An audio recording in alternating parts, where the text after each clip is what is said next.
me. There we go. Hey, all right, we are here. Hello, everyone. Share to my group. All right, I'm here with a follow-up video from my last one about abuse. Yes, I'm here to talk about the after effects of abuse, you guys. And yes, we're talking about domestic abuse, relationship abuse. Yes, we're talking about after I've gotten out, how it leaves marks and scars and the things that you have to go through and experience after going through an abusive relationship, you guys. But first, before I get into all that, I do have a few things that I do want to say because I noticed that a lot of people had some misunderstandings from my last video. So what I do want you to know is that when it, how can I put this? Okay, I got a way to put it. God is a restorer.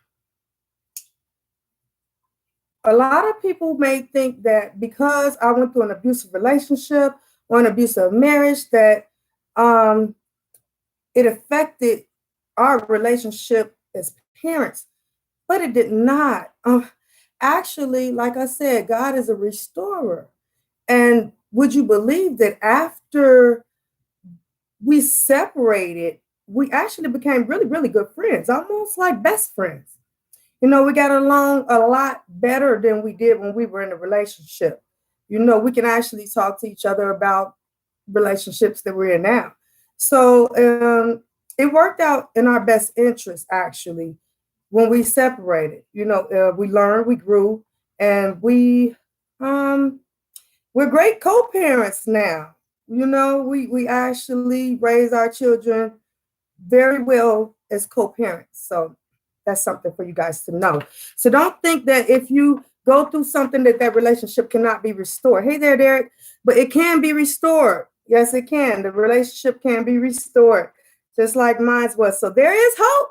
There is hope. So don't think that because you went through a bad relationship that's it. You guys can never be friends. You can never talk or nothing like that, because we're actually really, really, really good friends now. Okay, so now let's get into what I came here to talk about.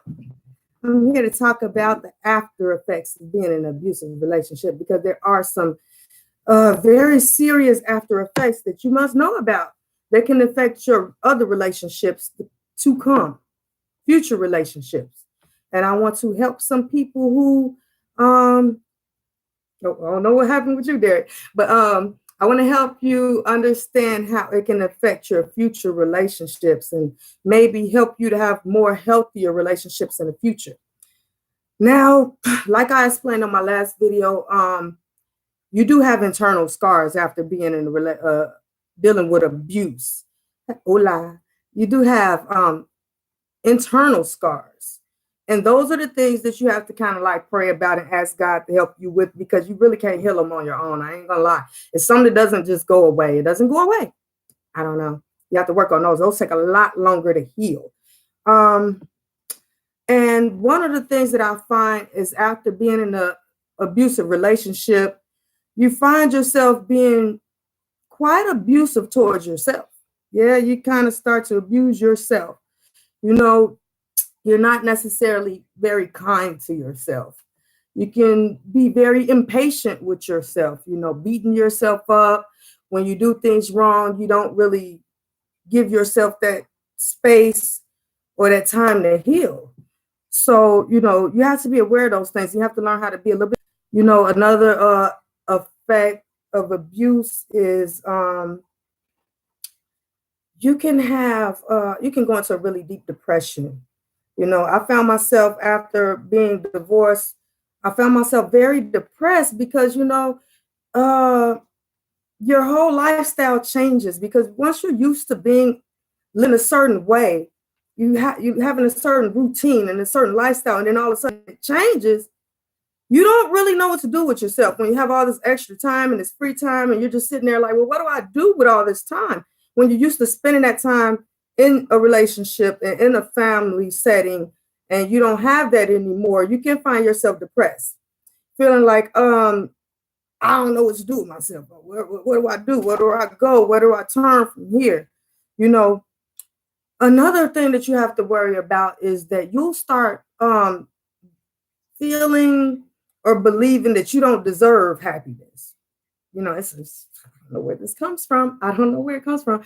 But all of a sudden, you just start to feel like, man, like you kind of like you beat yourself up a bit. You feel like you deserve what happened to you, and you don't deserve to be happy.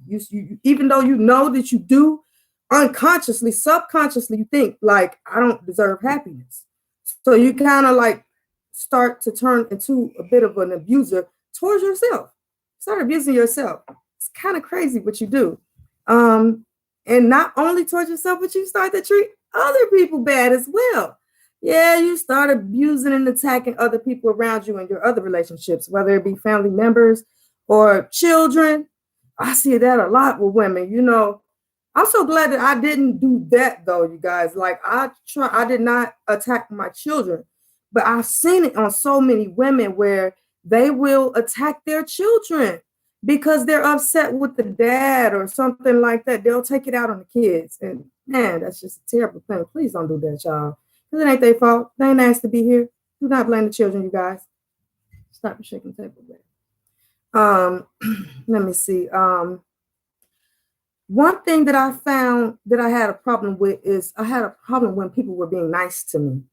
I couldn't figure out why. Like, why are you being nice to me? It always felt like it was a catch involved. Like, something's up. What you being nice for? Why are you so nice to me? What's going on? What's this about? What you being nice for? So, you know, you have to learn how to accept people being nice to you. That's just really strange. I don't know why that one is, but it is. Another thing, you'll force people away. You force away relationships. You know, you'll be like, hey, I don't deserve people. Just move, get away from me, stay away. I'm not a good person. Stay away from me. You drive them away. People who try to come close to you, you kind of push, you push yourself back and you push them away. Like, get away. No, don't come close to me. Don't be close to me. Get away from me. You don't want that. Stop, baby. You're shaking the table. Now, let me see. You do a lot of put downs too. That's another thing. You tend to put yourself down. You know, you tend to tell yourself that you're ugly, or you're not cute, or you don't deserve happiness, and you start putting yourself down. And that's just, you know, you like I said, it turns you into an abuser. First, the abuse starts inside. You start abusing yourself. Then the abuse turns outward to other people. So another thing you can do is you can put on a mask. Hey, Margaret. Hey, Boo. I haven't heard from you in a long time, baby. But yeah, you can put on a mask for the world. That's that mask where you start acting like everything's okay. You put this big smile on and you start fronting and taking pictures beside cars that ain't yours and all types of stuff, acting like you just living the good life. And you know, doggone well, you finna go home and cry. You know you ain't feeling good. You know you're not happy, but you don't want the world to know that. So you put this mask on.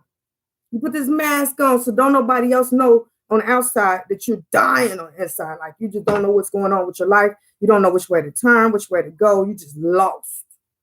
Because now all of a sudden you just empty. Now this is one thing I did, y'all. I hope that y'all, anybody who's been through abuse, I hope you don't do this. Just be aware of this. I became the abuser myself. Because of the abuse that I went through, my future relationships, when I got a good man, and I've had two since then, I turned abusive. Yeah, I was the abuser because it was just like it's something that I'm used to. So now you, in a way, start to think that this is love.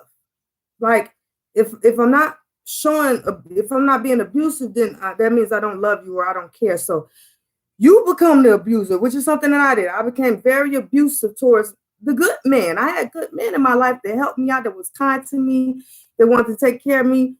But I couldn't show them love because I didn't have the love for myself on the inside. All I had was the abuse, the scars still there. So all I can do is reciprocate what was inside of me, and that was abuse, and that was scars. So I had to scar them and abuse them, which was not good. You guys don't do that, because I hurt two good men. I damaged two good men by being an abuser. Yes, it turned me abusive. It's not good, you guys. I will fight. I will fight. Oh yes, I did.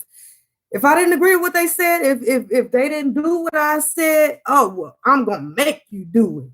Oh, you don't want to do it? Watch this. I felt like they were my child. Like they were my child instead of my man. Like I had to beat them into shape, which is wrong, you guys. It's the wrong way to go about doing things. Don't do that. Don't do that, because you know what they say when they say hurt people hurt people. Yeah, it's true. I was hurt, so I was hurting the men. I was hurting those good men because I was a hurt person. So please don't do that, you guys. It's very, very, very, very bad response to abuse. Try to avoid that, you guys. And you have to learn to heal. And it starts from within. You have to pray. You have to meditate. You have to know that you are special. You have to start loving yourself, because that's a new jump from relationship to relationship. And they try to tell you, parents and older people always tell you, like, don't go from person to person. But we be thinking like, I don't want to be alone. I'm going to go get me somebody else.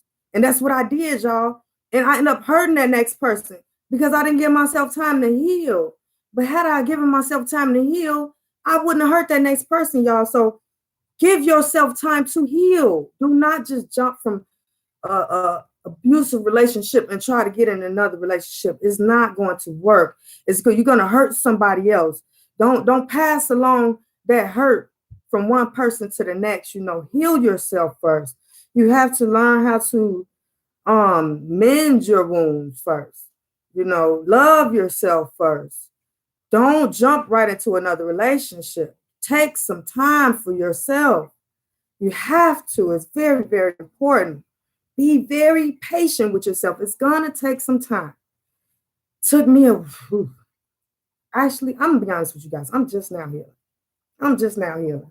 Would you believe that? I got divorced about 15 years ago. It's been about 15 years. But my problem was I jumped from relationship to relationship. I didn't give myself time to learn me and give myself time for me and figure out what I wanted. And to now, I'm just now learning how to be alone and be single and be okay with that. Be happy with that and enjoy myself, enjoy my peace of mind. And once I did that, I was able to heal myself. That's why I'm able to talk about it now. I couldn't talk about this before. Oh, I'd have lied to you. If you'd have asked me something like, what happened to your lip? I'd have told you, I'd have made up a story. I would have lied to you. I would have told you all. I would have got real creative.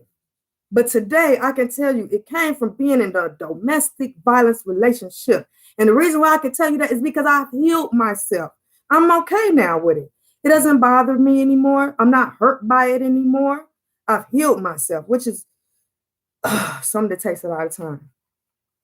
Took a very long time. But it can be done. So don't give up on yourself. You know what you have to do is I'm gonna tell you what I have to do.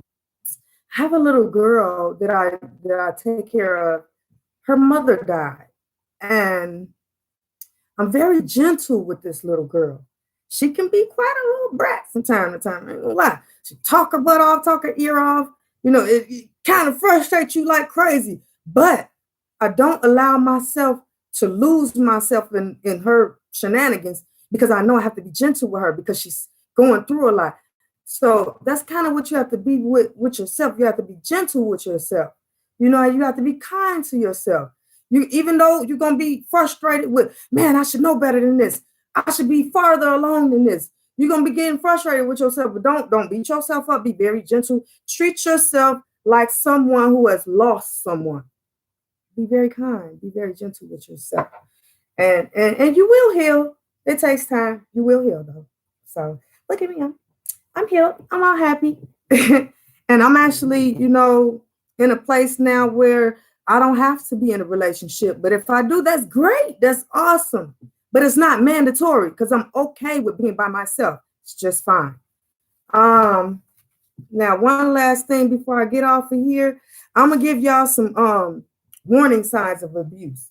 Because I ain't going to lie, like when I was in high school and stuff, I did a lot of research papers and stuff on domestic violence. And I'm like, how in the world did I end up in a domestic violence relationship when I knew all about domestic violence? I had all the knowledge and the research about it. But that just goes to show you can know everything and still end up in something. That's why they say never say never. People are like, oh, I would never do that. I'll never. Don't say what you'll never do, because you don't have no clue until you're walking in them shoes, honey. But here are some signs, in case you do take heed to what I'm saying, of physical abuse. If they damage property, somebody who gets angry and they punch walls, they kick doors, or they throw things, that's very, very good sign of somebody who's going to abuser.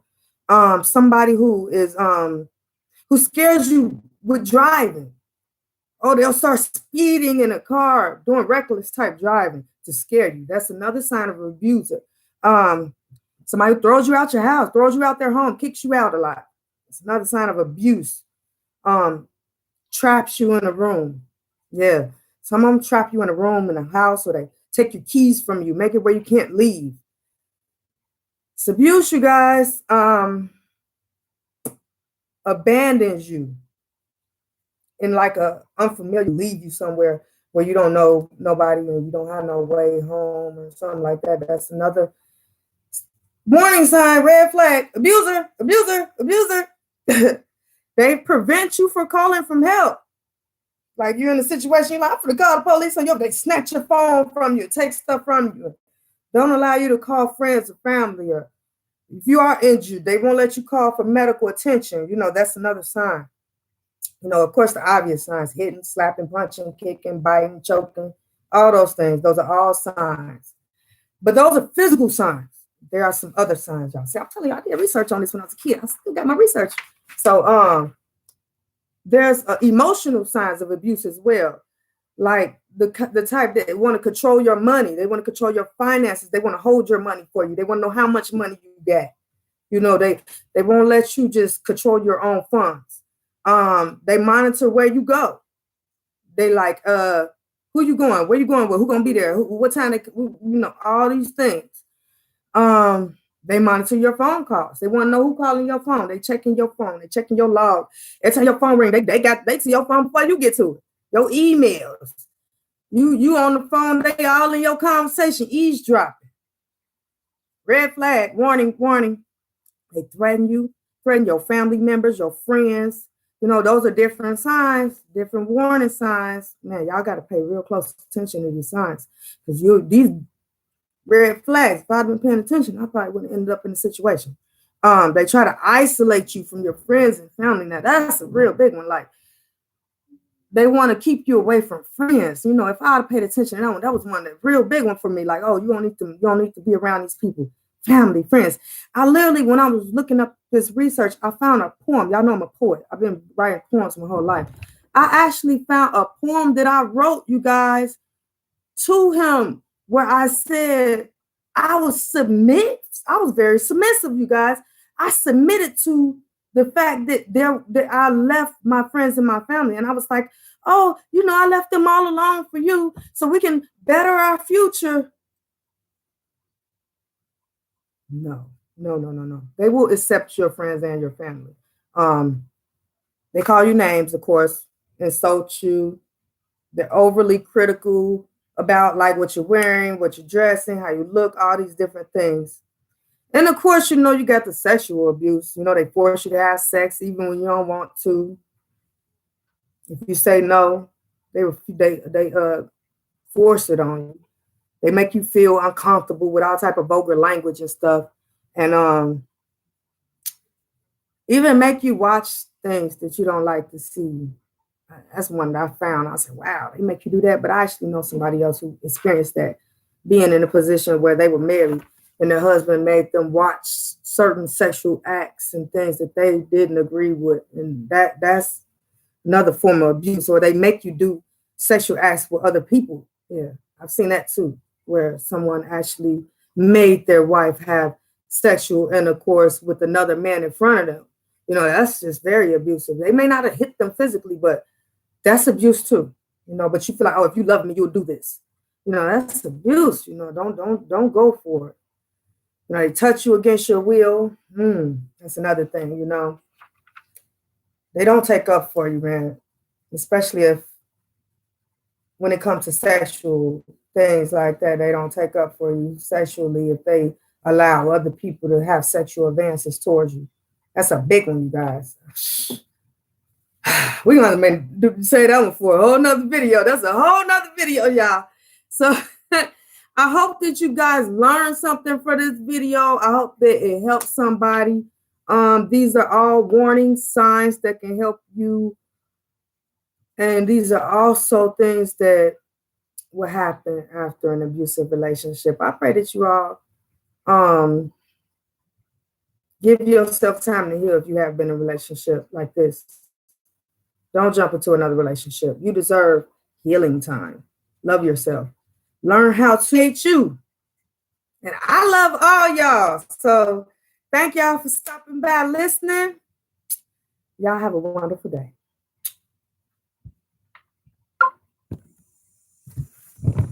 All right, you too.